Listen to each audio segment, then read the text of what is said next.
아주 의미 있는 책 한 권이 있는데 그 책의 제목은 뭐냐면 모리와 함께한 화요일이라고 하는 책입니다. 모리 교수는 미국의 브랜다이스 대학의 사회학 교수인데 이분이 루게릭 병으로 심하게 아파 있었습니다. 그 아프다 보니까 자기가 이 인생과 죽음이란 무엇인가라고 하는 것들을 깊이 생각하다가 이 책을 만들게 됩니다. 루게릭 병은 이게 근육이 무기력해지는 병이죠. 정신은 멀쩡한데 근육이 말을 안 듣는 거예요. 굉장히 힘든 병인데 한 번은 이 모리의 동료 교수가 갑작스레 심장마비로 죽습니다. 그래서 휠체어를 타고 그 장례식에 참여를 하게 되는데 참여를 하고 가서 보니까 많은 사람들이 그 죽은 분에 대한 칭찬을 하는 거예요. 근데 칭찬하는 그 이야기를 당사자는 못 듣는 거예요, 지금. 듣질 못하니까 모리 교수가 생각하기를 야, 미리 장례식을 한번 치르면 어떨까? 살아있을 때에 하면 어떨까라고 생각을 하다가 몇몇이 모여서 미리 장례식을 하면서 조시도 낭독하고 조가도 부르고 또 여러 가지 행사를 하니까 살아있는 사람들이 좋은 이야기를 듣는데 굉장히 기분이 좋았다는 얘기죠. 그래서 그런 그 내용을 정리한 책이 그 책의 내용이거든요.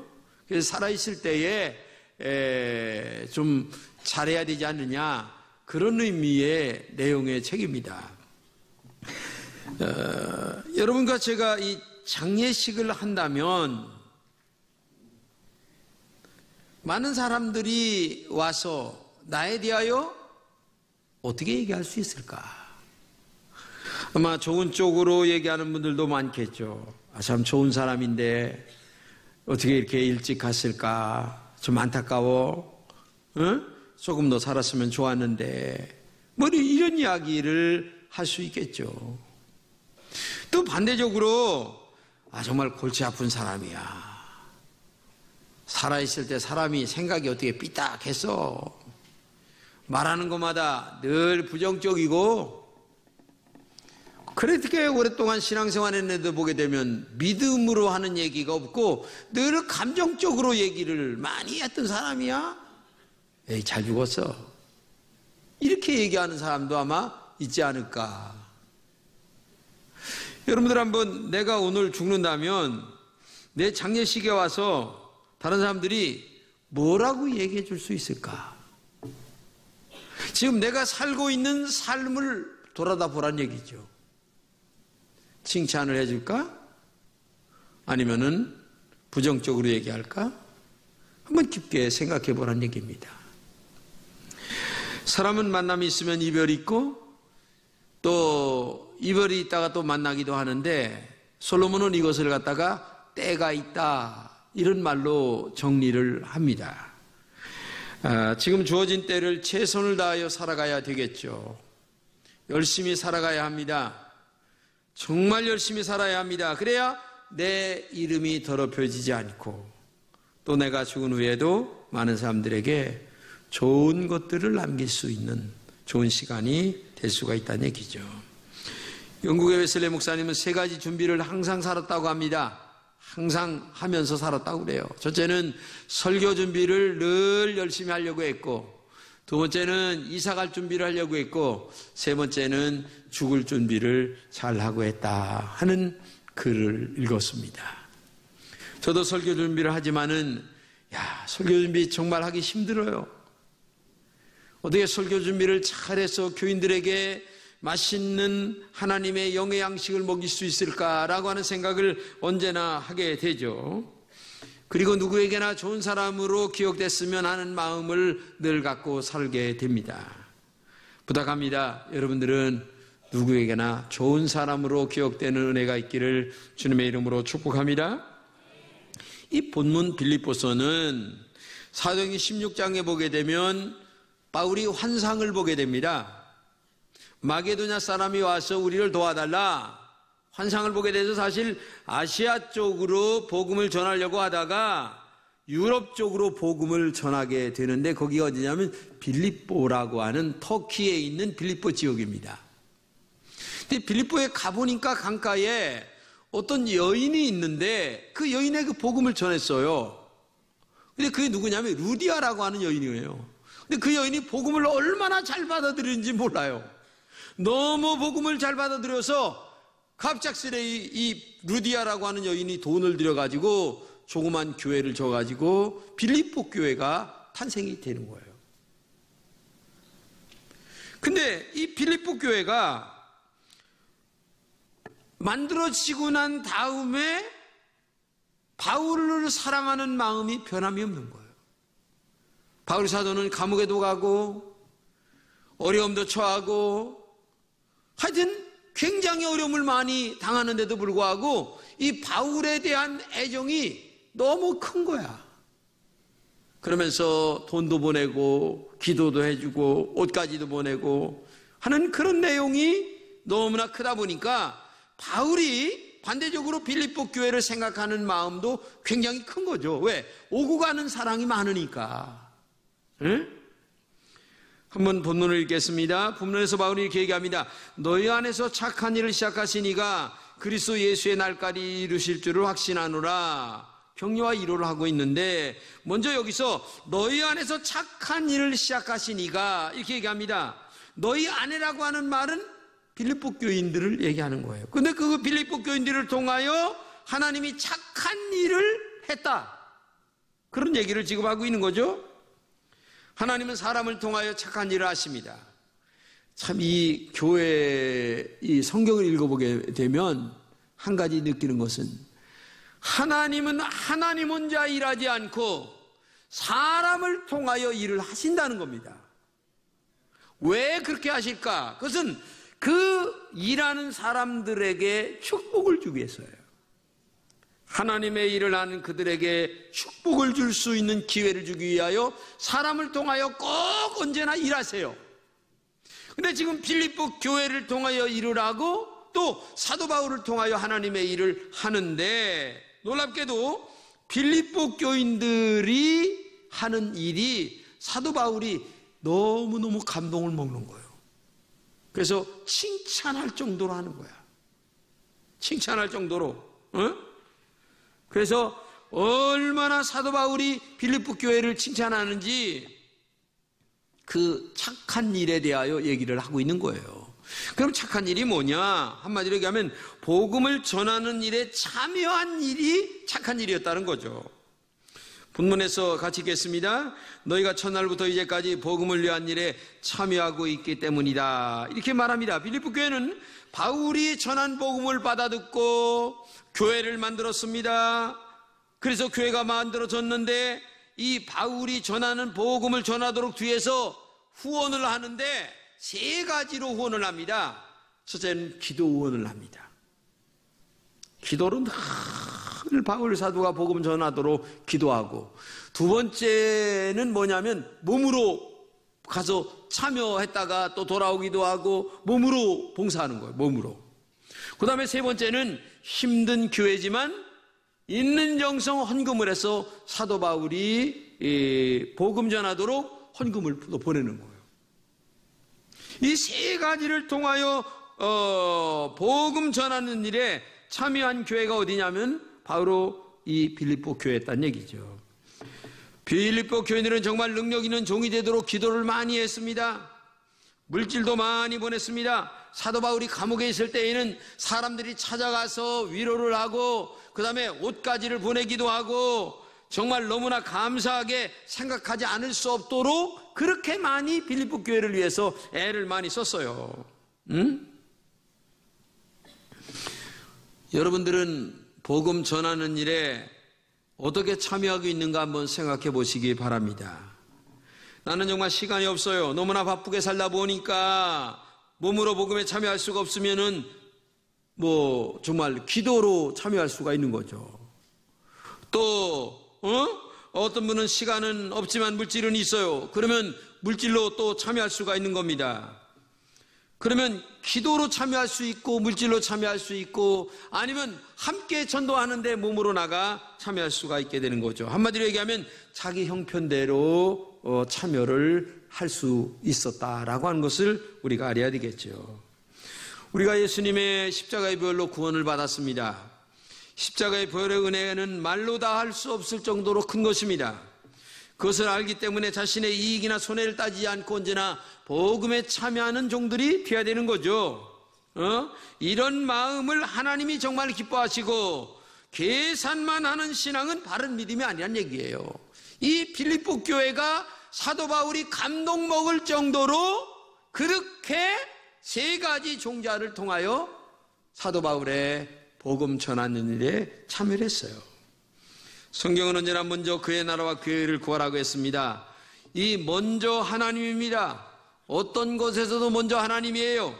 좋을 때도 먼저 하나님, 나쁠 때에도 먼저 하나님을 생각하면서 모든 일을 처리해 나가는 신앙 위에 하나님이 그의 신앙 중심을 보시면서 착한 마음이다, 착한 신앙이다, 착한 일을 한다 라고 인정하기 때문에 하나님이 우리를 축복해 주신다는 얘기죠. 이렇게 복음을 전하는 일에 참여한 빌립보 교인들에게 이렇게 얘기합니다. 같이 읽겠습니다. 시작. 내가 너희 무리를 위하여 이와 같이 생각하는 것이 마땅하니 이는 너희가 내 마음에 있음이며 나의 매임과 복음을 변명함과 확정함에 너희가 다 나와 함께 은혜에 참여한 자가 됨이라. 사도 바울이 복음 전하다가 감옥에 갔단 말이죠. 그런데 그 감옥까지 찾아와서 추운데 옷까지 갖다 주지, 또 물질 갖다 주지, 찾아와서 마음으로 사도님 너무 고생하십니다, 위로를 하지. 그러니까 이 바울 마음에 있어서는 빌립보 교인들이 너무 감사한 거야. 마음에 너무너무 감사한 거예요. 응? 내가 너희를 위하여 이와 같이 생각하는 것이 마땅하다. 마땅한 것이 뭐냐? 너희가 내 마음에 있다는 거야. 너희들이 한 일을 보게 되면 내가 감옥에 있든 어디를 가든지 간에 너희들 빌립보 교인들이 한 일을 생각할 때 내 마음에 항상 느낌이 있다는 거야. 감동이 있다는 거예요. 이게 얼마나 중요하냐 그 말이에요. 그래서 사람은 이 감동을 주는 사람이 돼야 되는 거죠. 감동을 줘야 돼. 아내한테도 감동을 줘야 돼. 남편한테도 감동을 줘야 되는데 감동은 안 주고 그냥 화만 갖다 주면 되겠습니까? 그러면 안 되죠. 아내가 이렇게 할 때 아내가 얼마나 기뻐할까? 내가 이렇게 할 때 부모님이 얼마나 좋아할까? 이렇게 해야 가정이 행복한 가정이 되는 거지. 아니 나쁜 것만 자꾸 갖다 준다면 어떻게 그게 좋은 가정이 될 수가 있겠어요? 근데 이 빌립보 교회는 사도 바울이 감옥에 갔을 때 같이 찾아가서 옷까지 갖다 주면서 물질 갖다 주면서 기도하면서, 그러니까 마음에 감동을 먹지 않을 수가 없어요. 저도 이 글을 보면서 정말 제가 한 교회에서 개척해가지고 33년 동안 이렇게 있는데 정말 우리 장로님들 생각할 때마다 너무 감사하고, 우리 집사님이나 아니면 권사님들을 생각할 때마다 너무 감사한 마음을 많이 느껴요. 제가 목회를 잘 하도록 뒤에서 서포트 해주시고, 언제나 불평스러운 말 한마디 장로님들이 한마디 한 적이 없어요. 그러니까 교회가 되는 거 아니겠습니까? 맨날 뭐 어떻게 했다고 물고 늘어지고 뭐하고 한다면 교회가 되겠냐 그 말이에요. 왜? 목사의 심정이 나쁘면 목회가 제대로 될 수가 없는 건데, 목회가 마음 편하게 할 수 있도록 장로님들이나 성도님들이 해주셨기 때문에 얼마나 감사한지 모르고, 특별히 건축할 때에 여러분들이 드린 이 건축 헌금을 통해서 이 교회가 만들어졌고, 특별히 어린아이들이 그 저금통을 털어서 건축 헌금을 한 그걸 보게 되면 눈물이 나도록 제가 감동을 먹는 거죠. 제가 이제 몇 번 광고를 했기 때문에 여러분들의 그 이름 석자를 거기다가 좀 적어서 이제는 교회 어디다가 걸어야 되겠다는 생각을 가져요. 혹시나 조금이라도 이름이 빠지면 안 되니까. 그렇잖아요. 내 이름이 빠지면 이게 우리는 가입니다. 저도 이제 얼마 있으면 은퇴합니다. 우리는 다 가는 거예요. 그리고 우리의 후세들이 왔을 때에 그 이름을 보면서 우리 선배들이 저렇게 건축을 해서 우리들에게 남겨줬구나. 이게 얼마나 감사할까. 이렇게 마음에 감동을 주는 은혜가 있어야 되지 않겠어요? 또 바울은 이렇게 얘기합니다. 나의 매임과 복음을 변명함과 확정하며 너희가 다 나와 함께 은혜에 참여한 자가 됨이라. 한두 번 감옥에 간 게 아니거든요. 그런데 죄를 짓고 감옥에 간 것도 아니고 복음 전하다 감옥에 갔는데도 불구하고 너희가 다 나와 함께 은혜에 참여한 자가 되었다. 힘들고 어려울 때마다 함께 했기 때문에 잊을 수가 없다는 거죠. 기도할 때마다 감사드렸습니다. 그러니 바울도 행복했고 복음에 참여한 빌립보 교인들도 얼마나 행복했어요. 저처럼 행복한 목회를 하고 있는 사람이 누가 있겠습니까? 그래서 저는 하나님 앞에 감사드리면서 남은 목회를 열심히 하다 마칠까 하는 생각을 늘 항상 갖고 있는 거죠. 그러면서 또 이렇게 얘기합니다. 같이 읽겠습니다. 내가 예수 그리스도의 심장으로 너희 무리를 얼마나 사모하는지 하나님이 내 증인이시다. 자, 세상에 빌립보 교인들이 너무나 감동을 주니까 내가 예수님의 심장으로 너희들을 얼마나 사랑하는지 하나님이 증인이란 말을 하잖아요. 예? 여기 그리스도의 심장이라고 하는 말은 인간의 감정의 자리인 이 심장이나 아니면 영혼이나 마음을 의미하는 곳이죠. 우리의 주님의 마음과 감정으로 빌립보 교인들을 얼마나 생각하는가를 한마디로 얘기해서 그리스도의 심장이라는 말을 쓰고 있는 거예요. 이렇게 빌립보 교인과 사도 바울이 하나가 되어 복음을 전했더니 놀라운 역사가 나타나게 됐다는 거죠. 그러니까 빌립보 교인들을 위하여 사도 바울이 이렇게 기도를 합니다. 같이 한번 읽겠습니다. 시작.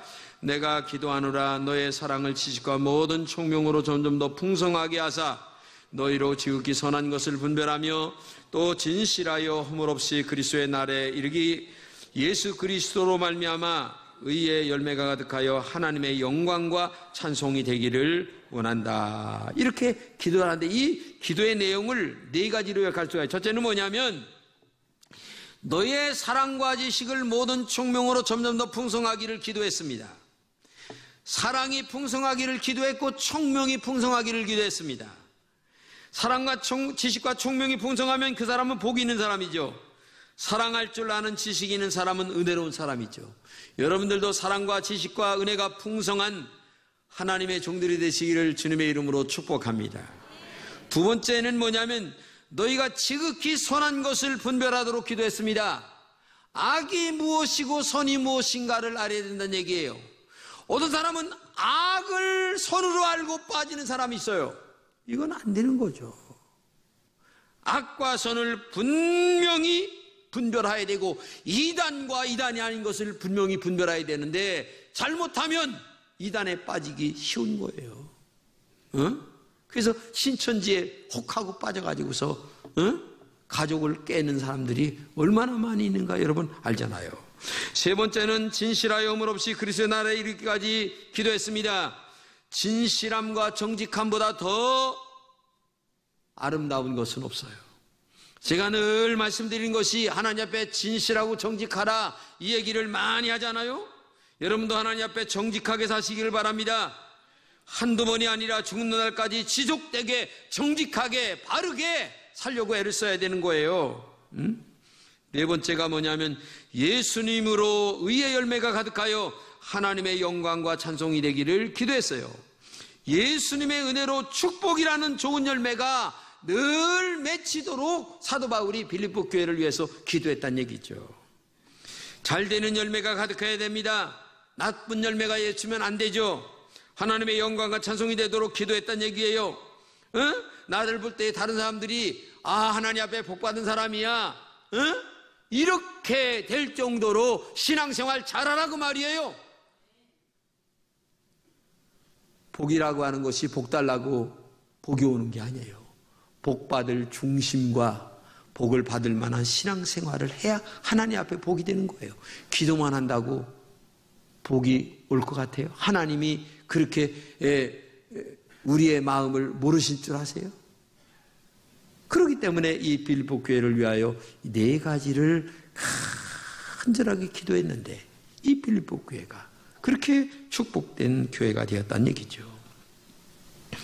헤르만 헤세의 작품 중에 어거스터스라고 하는 작품이 있는데, 어거스트가 태어나니까 그 어머니에게 어느 날 어떤 노인이 찾아와서 내가 이 아이에게 선물을 하나 주겠습니다. 그 말씀해 보세요. 그러니까 이 어머니가 어거스토스가 많은 사람들에게 사랑받는 사람이 되었으면 좋겠습니다. 이렇게 요청을 하니까 이 노인이 사랑받는 사람으로 선물을 줘요. 근데 어거스토스가 사랑을 받는데 감사함으로 받는 게 아니라 의뢰의 사랑받는 사람으로 느끼는 거야. 그러다 보니까 교만해지는 거예요. 교만해지니까 나중에 어떻게 되겠어요? 사람이 없어. 다 멀리 가. 그래서 나중에 나이가 어느 정도 들었을 때에는 벌써 내가 외롭고 쓸쓸하다, 이런 것들을 알게 되는 거예요. 어머니는 죽고 어거스토스는 나이가 들었습니다. 외롭고 쓸쓸하게 지내는데 어느 날 또 한 노인이 찾아오는 거예요. 내가 마지막으로 너에게 한 번 더 선물을 주겠다. 얘기를 해보려구나.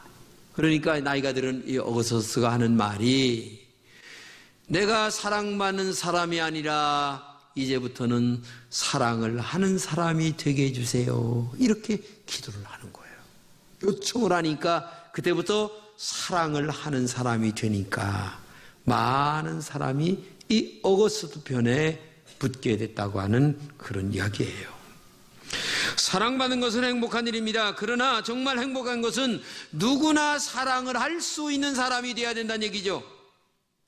주님이 사랑할 수 있는 사람, 아무나 사랑할 수 있는 사람, 좋은 사람이야, 이런 감동을 주는 사람이야, 이렇게 사람이 됐을 때에 그 사람 주변에 좋은 사람들이 붙게 되어서 그 사람도 행복하고 그 사람 주변에 있는 사람도 행복한 사람이 되는 것 아니겠어요?